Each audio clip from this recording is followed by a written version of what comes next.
हज़रत सैयदना फ़ारूक आज़म रज़ी अल्लाह ताला अन्हु मुराद रसूल, वो फरमाते कि मैं तुम्हें नमाज और दुआ को जो अल्लाह की बारगाह में दर्जे कबूलियत को पहुँचती है उसका एक राज बताता हूँ।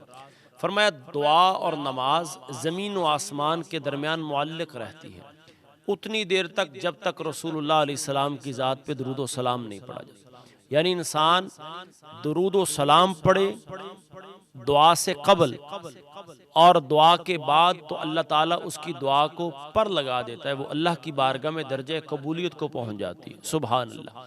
और हज़रत मौला कायनात कर्रमल्लाहु वजहुल करीम की ज़ात पता है क्या फरमाती?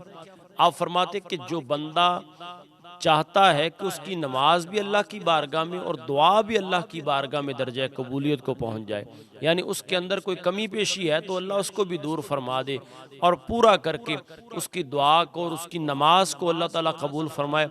उसे चाहिए कि हुज़ूर रहमत कायनात सल्लल्लाहु अलैहि वसल्लम की बारगाह में दुरूद व सलाम पढ़े नमाज में, यानी इंसान जब अत्तहियात में बैठता है उस वक़्त, और जब इंसान दुआ शुरू करे अल्लाह की बारगाह में दुआ करना चाहिए। और इसी को हज़रत सैयदना इब्ने मसूद रज़ियल्लाहु ताला अन्हु ने नकल किया। वो फरमाते हैं कि दुआओं की कबूलियत का जो राज है वो रहमत कायनात सल्लल्लाहु अलैहि वसल्लम की ज़ात पे दुरूद व सलाम को पढ़ना है। आपने इंसान को दुआ मांगने का एक तरीका सिखा दिया। आप फरमाते जब इंसान अल्लाह की बारगाह में अपनी हाजात को पेश करना चाहे, अपनी हाजत हुजूर अल्लाह की बारगाह में जो है अल्लाह के हुजूर पेश करना चाहे, तो सबसे पहले वो अल्लाह ताला की हम्द और सना को बयान करे।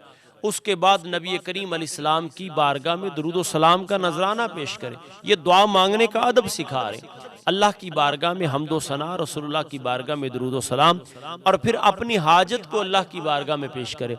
वो जैसे ही अपनी हाजत को अल्लाह की बारगाह में पेश करेगा तो फरमाया ये सबसे आसान और सबसे खूबसूरत तरीका है अल्लाह की बारगाह में दुआओं को कबूल करवाने का। सो जब भी इंसान दुआ करे रसूलुल्लाह अलैहिस्सलातु वस्सलाम की बारगाह में दुरूद व सलाम पढ़े, फरमाया अल्लाह ताला उसकी दुआ जो है वो अपनी बारगाह में दर्जे कबूल फरमा देता है।